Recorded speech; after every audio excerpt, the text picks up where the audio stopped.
சற்று முன் கிடைக்கப்பெற்ற மிக மிக முக்கியமான செய்தி ஒன்று வெளியாகி உள்ளது. செந்தில் பாலாஜி அமைச்சரவையிலிருந்து ராஜினாமா செய்ய 28ஆம் தேதி கடைசி தேதி என்று நீதிமன்றம் உத்தரவை பிறப்பித்திருந்தது. தற்பொழுது செந்தில் பாலாஜி அவர்கள் சம்பந்தப்பட்ட 2 நபர்களை அமலாக்கத்துறை அதிகாரிகள் கைது செய்து சிறையிலும் அடைத்துள்ளார்கள். செந்தில் பாலாஜிக்கு வேறு வழி கிடையாது, அமைச்சர் பதவியிலிருந்து ராஜினாமா செய்ய வேண்டும்.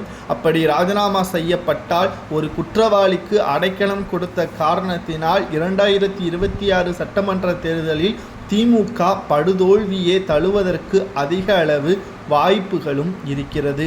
ஒன்றல்ல இரண்டல்ல பல்வேறு பிரச்சனைகள் திராவிட முன்னேற்ற கழகத்தில் வரும். செந்தில் பாலாஜி அவர்கள் மீண்டும் 2026 சட்டமன்ற தேர்தலில் போட்டியாளராக அறிவிக்கக்கூடாது.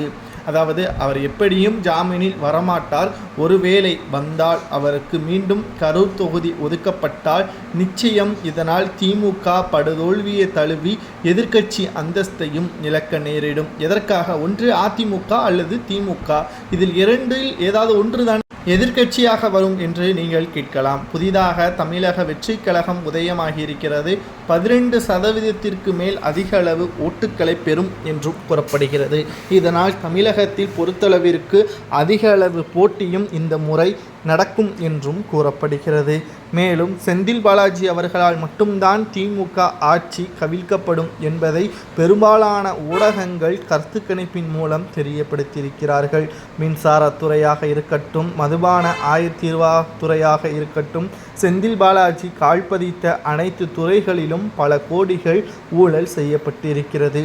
அதிமுகவின் ஆட்சியில் குறிப்பாக செந்தில் பாலாஜி அவர்கள் போக்குவரத்து துறை அமைச்சராக இருந்த பொழுது வேலை வாங்கி தந்த வழக்கில்தான் 100க்கும் மேற்பட்டவர்களிடம் பண மோசடி செய்து அந்த பணத்தை சட்டத்திற்கு விரோதமாக பண பரிவர்த்தனை செய்ததன் காரணமாகத்தான் இந்த முதல் வழக்கில் அவர் தனது பதவியை ராஜினாமா செய்கிறார்.